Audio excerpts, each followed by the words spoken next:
ele pode até mais pra frente. Tem né, umas pensar. faculdades colocando na graduação harmonização facial. Tem. A gente pode conversar com aquele coordenador da Estácio, inclusive. Então, cara. Será que ele vem aqui no Tal do podcast? Rafael.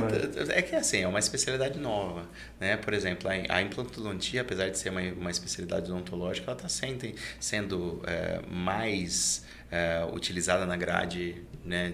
Na grade do curso de formação em odontologia agora, né, que você vê algumas faculdades já entrando com vamos fazer implantes na graduação, etc. A prática exatamente, mesmo. a prática. Na minha Então, época, antigamente era teoria só, porque assim, tudo que você coloca como especialidade odontológica deve ser abordado na graduação.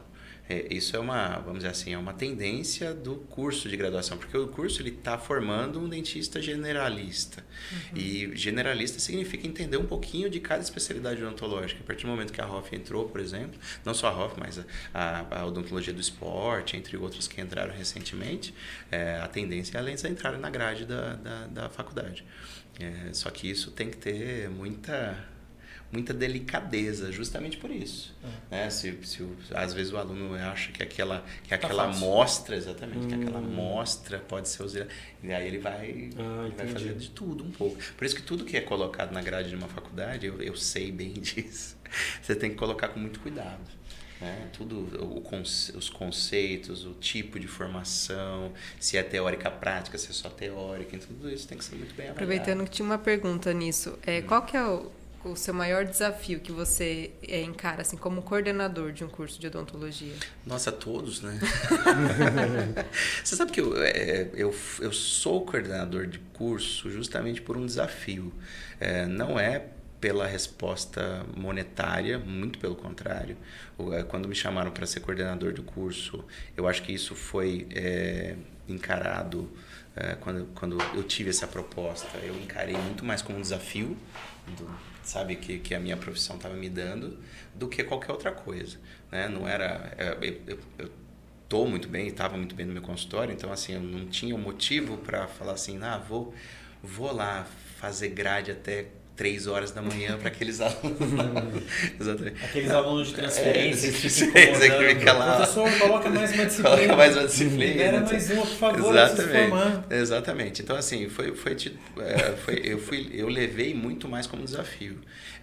E a hora que eu entrei e fazer a formação do aluno, desde aquele cara que entra depois do terceiro colegial, até o cara que sai lá no final de 4.000 horas no mínimo, né, de curso, como cirurgião dentista, é uma baita de uma responsabilidade gigantesca, né? E esse entendimento, desde o começo até o final dessa formação, foi muito complexo para mim, né? Porque, imagina, eu estava acostumado no meu consultório, tranquilo, sossegado, sem nada. Né? Nem tanto, né? Não, tranquilo que eu digo assim, né? Tranquilo assim. Eu já estava na minha área. Eu já estava na minha área de atuação, então não tinha grandes, vamos dizer assim, grandes. Estava na sua zona de conforto já. Zona de conforto. É que a cirurgia bucomaxila, eu não sei se tem uma zona de conforto, né? Mas eu estava numa área confortável, né? E aí a hora que eu entrei na graduação, que eu vi os desafios da graduação,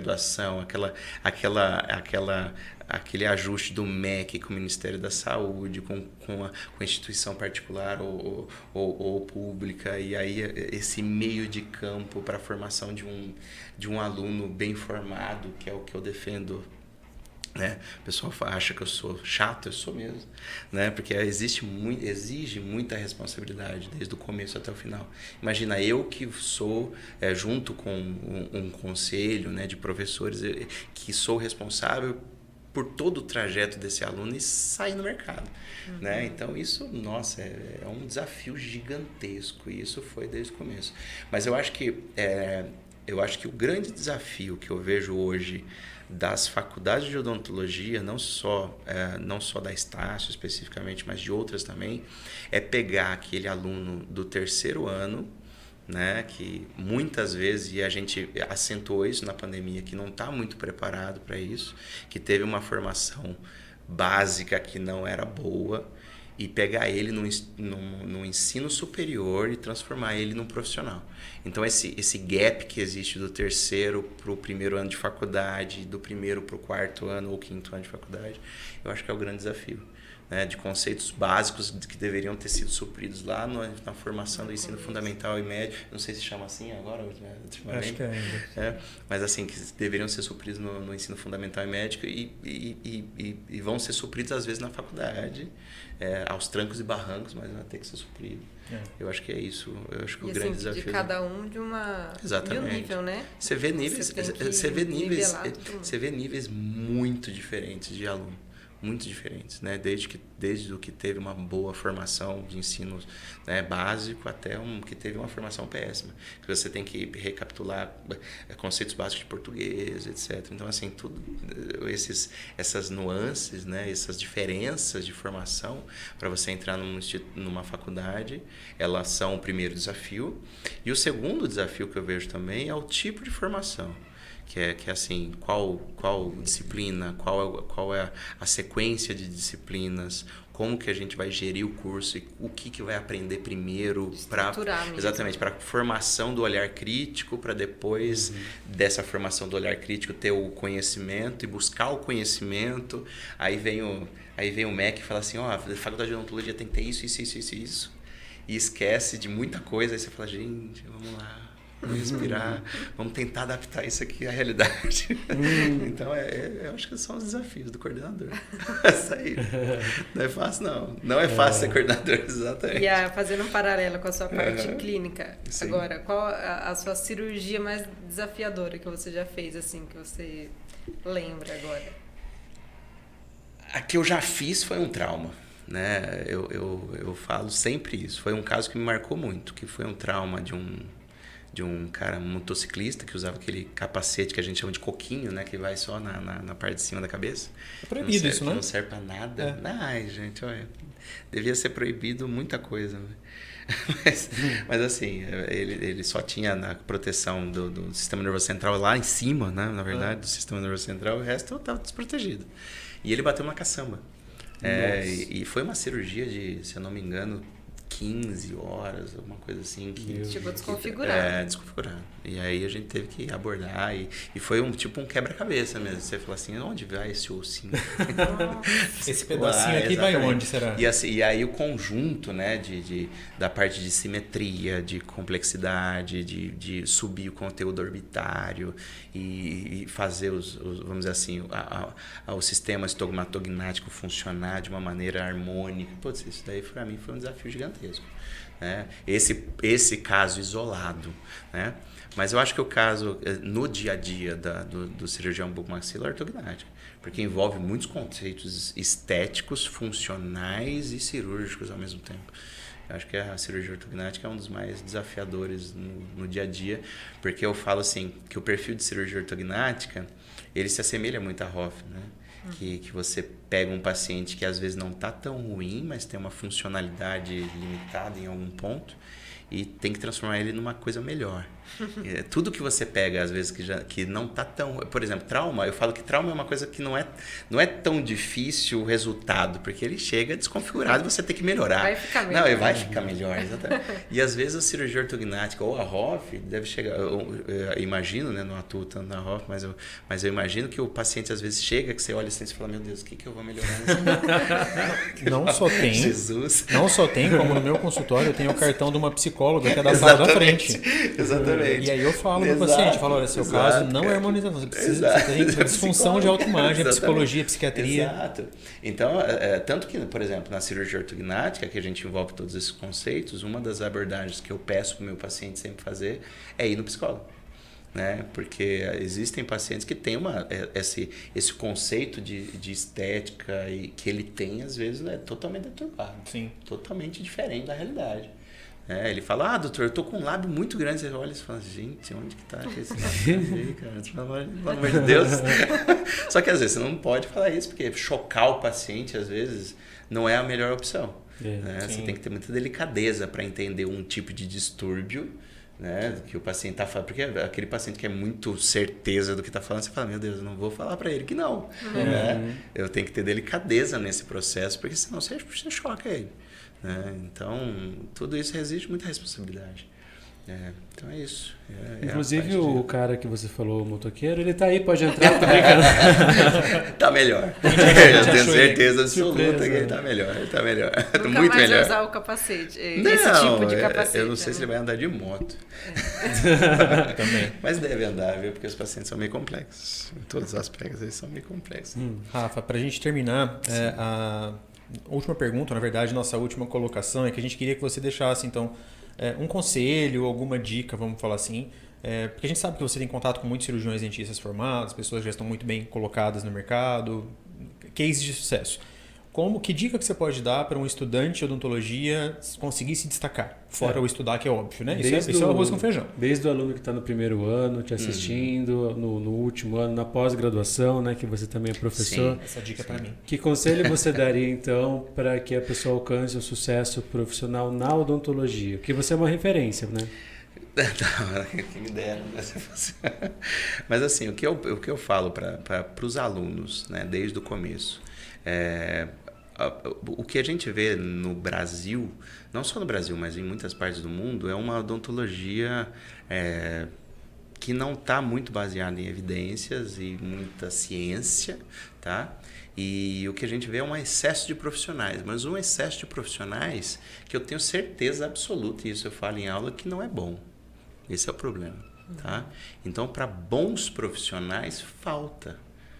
Tem muito mercado para ótimos profissionais. Eu sempre falo isso. Né? Então, os alunos às vezes vêm me perguntando no primeiro ano, nossa, mas o Brasil tem muito dentista. Eu falo, tem muito dentista ruim. Dentistas bons, pouquíssimos. E o dentista que ele é bom, ele ganha dinheiro. Ele ganha muito dinheiro. Você entendeu? Porque eu acho que é uma das únicas profissões que com o passar dos anos você ganha cada vez mais. Porque é um crescimento exponencial. Né? Você começa o consultório ferrado, coitado. Nossa, de quem começa o consultório, eu peço perdão, mas é muito ruim. Né? Fora os materiais caros, né? Não, você se ferra. No começo da profissão da tá escorrendo uma lágrima. O começo da profissão da odonto é muito difícil. Mas é o único curso que, se você se atualiza, se você tem boas formações e bons, vamos dizer assim, e a índole, ética, etc. Ética, falta ética, muita ética na odontologia. Se você tem esses conceitos formados, você vai assim, crescer exponencialmente na carreira a cada ano, né? E para bons profissionais, o mercado está muito aberto, muito quente em todos os aspectos. Tá? Então, se eu fosse, vamos dizer assim, começar minha profissão hoje, né? Ser um dentista que está começando na profissão, eu acho que eu estudaria muito, me dedicaria muito para ser muito bom. Exatamente. Porque eu acho que o caminho seria muito mais fácil, né? do que o comodismo, de que começar naquelas clínicas ruins que pagam pouco, aí você fala assim, vou me sujeitar, tá tudo bem. Né? E aí você começa a aprender coisa errada. Então, assim, é difícil. Costuma, né? Exatamente. Exatamente. Então, para quem é bom, para quem quer estudar e quer se dedicar, vai fundo. A odontologia ainda é uma profissão maravilhosa. Tem uma pergunta de uma aluna sua, da Celina. Ih, meu Deus. Celina, calma, Celina. Ela falou aquela assim, questão, eu juro que eu dei aula. É uma questão interna. Né? Oi, boa noite a todos. Rafa, como foi para você iniciar no mercado de trabalho após terminar a sua pós-graduação? Acho que é um medo coletivo de nós estudantes de como será esse início. Obrigado. Ele já falou que... Mas você sabe que o meu começo de trabalho foi muito... vamos dizer assim, o que aconteceu comigo? Eu terminei a graduação em 2006, fui fazer um estágio na Santa Casa de São Paulo de 1 ano, depois um aperfeiçoamento no Hospital do Mandaki de 1 ano, depois eu fiz 3 anos de residência, depois eu fiz 3 de mestrado, depois eu fiz 4 de doutorado. Então, quando você fala assim para mim, Rafael, você começou a ganhar dinheiro quando? Com 32 anos. Exatamente, com 32 anos. Né? Então, com 32 anos, eu comecei a ganhar dinheiro. Que eu falei assim, que eu tinha um carro velho, que eu falava, gente do céu. E aí eu olhava meus amigos tudo com carro novo, eu falava, gente, eu tô fodido. Né? Eu fiz a bucomaxila, especialidade mais ferrada que tem, meu Deus do céu. Eu fiz mestrado, doutorado, meu Deus do céu. Só que vale a pena. Né? Eu comecei com 32 anos, faz o quê? 7 anos que eu comecei. Né? E já tenho assim, bastante coisa para quem começou com 32 anos, então é legal. Isso eu acho que é bom, mas o começo não é fácil, Celina. Sério mesmo. O começo não é fácil. Comecei a trabalhar... Eu fiz o meu microambiente nos locais que eu trabalhei.